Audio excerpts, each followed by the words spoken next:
Thank you. మరి ఇప్పుడు మనం హైదరాబాద్ వెళ్దాం. డిప్యూటీ సీఎం భట్టి విక్రమార్క ఆధ్వర్యంలో అఖిలపక్ష ఎంపీల సమావేశం జరిగింది. ఈ సమావేశానికి బీజేపీ, బీఆర్ఎస్ దూరంగా ఉన్నాయి. సమావేశానికి హాజరు కావడం లేదని భట్టికి కిషన్ రెడ్డి రిప్లై ఇచ్చారు.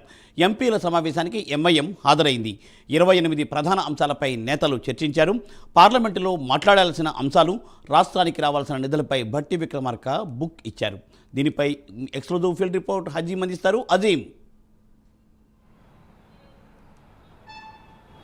థ్యాంక్ యూ మూర్తి. ఏదైతే డిప్యూటీ సీఎం భట్టి విక్రమార్క ఆధ్వర్యంలో ఏదైతే ప్రజాభవన్లో ఆల్ పార్టీలకు సంబంధించినటువంటి ఎంపీల మీటింగ్ని ఏదైతే నిర్వహించారో అయితే చాలా షార్ట్ నోటీస్ కూడా ఇవ్వడం జరిగింది. అయితే నిన్న సాయంత్రమే దీనికి సంబంధించినటువంటి ఏదైతే మెసేజ్ని అందరు కూడా ఇచ్చారో, అలాగే నిన్న సాయంత్రమే రాష్ట్రంలో ఉన్నటువంటి ఎంపీలు బీజేపీ కావచ్చు, అలాగే బీఆర్ఎస్ సంబంధించిన రాజ్యసభ సభ్యులు నలుగురు ఉన్నారు, వారికి కావచ్చు, అలాగే ఎంఐఎం సంబంధించినటువంటి అసదుద్దీన్ ఓవైసీకి నిన్న ఫోన్లు చేసి ఆల్రెడీ ఇన్ఫర్మేషన్ కూడా ఇచ్చారు. సో చాలా షార్ట్ నోటీస్లో ఇచ్చారని చెప్పి, అందుకే రావడం కుదరలేకపోయిందని చెప్పి ఏదైతే బీజేపీ పార్టీకి సంబంధించిన అధ్యక్షుడు, ఎంపీ, కేంద్ర మంత్రి అయినటువంటి కిషన్ రెడ్డి ఏదైతే భట్టికి రిప్లై ఇవ్వడం కూడా జరిగింది. నెక్స్ట్ టైం పిలిచినప్పుడు కొంత టైం ఎక్కువగా ఉన్నప్పుడు పిలవండి, ఎందుకంటే మేము షార్ట్ నోటీస్లో ఇచ్చారు, అనేక కార్యక్రమాలు కూడా ఉన్నాయి, ఆల్రెడీ బిజీ షెడ్యూల్ కూడా ఉంది. అలాగే మీరు పిలిచినప్పుడు మేము పార్టీలో కూడా అంతర్గతంగా చర్చించుకోవాల్సిన అంశాలు చాలా ఉంటాయి. ఆ అంశాలు చర్చించుకొని పార్టీలో విషయాలు నిర్ణయం తీసుకున్న తర్వాత రావాల్సి ఉంటుంది. కాబట్టి కొంచెం ముందస్తుగా ఏదైతే సమావేశాలు ఉంటే చెప్పాల్సిన బాధ్యత ఉంది అని చెప్పి కూడా ఏదైతే కిషన్ రెడ్డి రిప్లై ఇచ్చారు. అలాగే కేంద్రం కూడా ఏదైతే కేంద్రానికి సంబంధించిన బడ్జెట్ విషయంలో ముఖ్యంగా ఈ సమావేశం ఏర్పాటు చేసినట్టు తెలిసింది. సో కేంద్రం కూడా బడ్జెట్ అయితే తెలంగాణ రాష్ట్రానికి నిధుల కేటాయింపులు ఎక్కడ అన్యాయం చేయట్లేదని చెప్పి కూడా కిషన్ రెడ్డి ఆ లేఖలో చాలా స్పష్టంగా పేర్కొన్నట్టు మనకు చాలా కనిపిస్తుంది. ఇక బీఆర్ఎస్ విషయానికి వచ్చినట్లయితే బీఆర్ఎస్ పార్టీకి సంబంధించి ఏదైతే పార్లమెంట్ సభ్యులు అయితే లేరు, కానీ రాజ్యసభకు సంబంధించినటువంటి 4 ఎంపీలు అయితే ఉన్నారు. సో ఈ 4 ఎంపీలు కూడా ఈ సమావేశానికి హాజరు కాలేదు. ఎందుకంటే ఈ సమావేశానికి ప్రభుత్వం పిలిచినా పిలవకపోయినా తమ గళాన్ని మేము ఎలాగో రాజ్యసభలో వినిపిస్తాము. మొదటి విడత బడ్జెట్ సమావేశాల్లో కూడా తమ గళాన్ని వినిపించాము.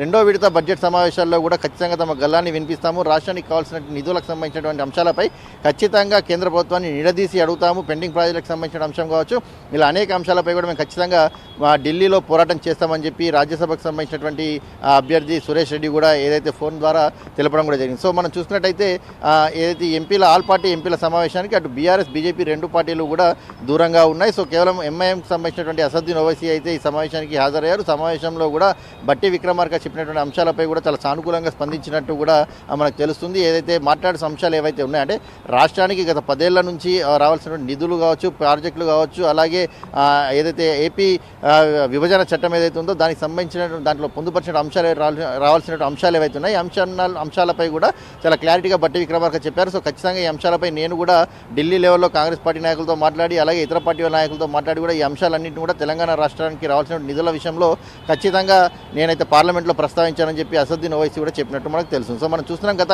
కొద్ది రోజులుగా కూడా ఇటు కేంద్ర ప్రభుత్వంపై అలాగే రాష్ట్ర ప్రభుత్వం ఇద్దరి మధ్యలో కూడా ఏదైతే మాటల యుద్ధం నడుస్తుంది. ముఖ్యంగా రేవంత్ రెడ్డి అలాగే కేంద్ర మంత్రి బండి సంజయ్ అలాగే కిషన్ రెడ్డికి సంబంధించిన వారి విషయంలో కూడా తీవ్రమైనటువంటి మాటల యుద్ధం నడిచింది. అయితే కేంద్రం నుంచి నిధులు తీసుకురావడంలో బీజేపీ ఎంపీలు ఫెయిల్ అయ్యారు. ముఖ్యంగా కేంద్ర మంత్రులు బండి సంజయ్, కిషన్ రెడ్డి పూర్తిగా ఫెయిల్ అయ్యారని చెప్పి కూడా అటు కాంగ్రెస్ పార్టీకి సంబంధించినటువంటి నేతలు కావచ్చు, అలాగే పీసీసీ అధ్యక్షుడు సీఎం రేవంత్ రెడ్డి అందరూ కూడా బీజేపీపై తీవ్ర స్థాయిలో విమర్శలు చేశారు. సో తెలంగాణ అభివృద్ధిని అడ్డుకుంటుందే బీజేపీ అని కూడా వాళ్ళు చెప్పుకుంటూ వచ్చారు. సో ఈరోజు మనం చూసినట్టయితే ఉదయం కూడా ఏదైతే కేంద్ర రైల్వే శాఖ మంత్రి వచ్చినప్పుడు కూడా కాంగ్రెస్ పార్టీకి సంబంధించినటువంటి మినిస్టర్లు కూడా హాజరవుతూనే ఇక్కడ ఉన్నటువంటి ఎంపీలు సహకరించాలని చెప్పి కూడా వారు ఏదైతే వ్యాఖ్యలు చేశారు. ఏదైతే కోమటిరెడ్డి వెంకటరెడ్డి, సీతక్క, కొండ సురేఖ వీరందరూ కూడా ఇక్కడ ఉన్నటువంటి ఎంపీలపై తీవ్ర స్థాయిలో ఏదైతే మండిపడ్డారు. సో మనం ఈరోజు ఓవరాల్గా చూసుకున్నట్టయితే ఈ సమావేశంలో ఎంపీల సమావేశంలో 24 అంశాలపై ఏదైతే ప్రధానంగా చర్చ జరిగింది. ఈ చర్చలో ఇతర పార్టీలకు సంబంధించి కేవలం అసదుద్దీన్ ఓవైసీ ఒకటే పాల్గొన్నారు. సో దీంట్లో ప్రధానమైనటువంటి అంశాలని మనం ఇప్పుడు చూద్దాం. దీంట్లో ముఖ్యంగా చూసుకున్నట్టయితే RRR రింగ్ రోడ్కి సంబంధించినటువంటి ఆమోదం, అలాగే ORR నుండి RRR వరకు రేడియల్ రోడ్ల అభివృద్ధికి సంబంధించిన అంశంపై చర్చకు వచ్చింది. అలాగే మెట్రో 2వ దశకు సంబంధించినటువంటి పనుల ప్రారంభం కావచ్చు, అలాగే నిధులకు సంబంధించినటువంటి కేటాయింపుల అంశం కావచ్చు, ఈ అంశాలపై కూడా ఆ సభలో లేవనెత్తాల్సినటువంటి అవసరం ఉందని చెప్పి కూడా ఏదైతే భట్టి విక్రమార్క తెలిపారు. దీంతో పాటు మూసీ రివర్ ఫ్రంట్ అభివృద్ధి, ఏదైతే మూసీ సుందరీకరణ ప్రభుత్వం చాలా ప్రతిష్టాత్మకంగా తీసుకుంది. సో దీనికి కావాల్సినటువంటి నిధుల విషయంలో కూడా ఏదైతే మనం కేంద్రాన్ని అడగాల్సిన అవసరం ఉందని చెప్పి కూడా ఏదైతే ఈ సమావేశంలో చర్చించడం మనకు తెలుస్తుంది. దీంతోపాటు గోదావరి, మూసీ నదీల లింక్ ప్రాజెక్టు, హైదరాబాద్ కోసం మురుగునీటి పారుదల మాస్టర్ ప్లాన్ సంబంధించిన అంశంపై కూడా మాట్లాడి తెలుస్తుంది. అలాగే వరంగల్ భూగర్భ డ్రైనేజ్ ప్రణాళిక, అంటే వరంగల్లో ఉన్నటువంటి సమస్య ఏదైతే ఉందో భూగర్భ డ్రైనేజ్కి సంబంధించిన సమస్య ఏదైతే ఉందో దానికి సంబంధించి కూడా చర్చించాల్సిన అవసరం ఉంది. అటు కేంద్ర ప్రభుత్వాన్ని అటు సభలో మాట్లాడాల్సిన అవసరం ఉందని కూడా ఈ సమావేశంలో చర్చించడం మనకు తెలుస్తుంది. దీంతోపాటు బందర్ పోర్టు నుండి హైదరాబాద్కు సమీపంలో డ్రై పోర్ట్ వరకు గ్రీన్ ఫీల్డ్ హైవేని కూడా తీసుకురావాల్సిన అంశం ఉంది. సో ఈ అనేక అంశాలపై కూడా వారు చర్చించారు. సో కాంగ్రెస్ ఎంపీలు కూడా చాలా హ్యాపీగా ఉన్నారు. ఎందుకంటే ఈ అంశాలన్నింటిపై కూడా మేము ఖచ్చితంగా మాట్లాడదాం, ఇదివరకు ఈ అంశాలు ఉన్నాయని మాకు తెలియదు అని చెప్పి కూడా చెప్పుకుంటూ వచ్చిన పరిస్థితి కనిపించింది. సో నెక్స్ట్ టైం పిలిచినప్పుడు మాత్రం సమయం చూసుకొని పిలవాలని చెప్పి కూడా బీజేపీకి సంబంధించిన వారైతే కాంగ్రెస్కి సూచనలు కూడా చేయడం జరిగింది. Murthy, thank you Azim, thanks for exclusive field.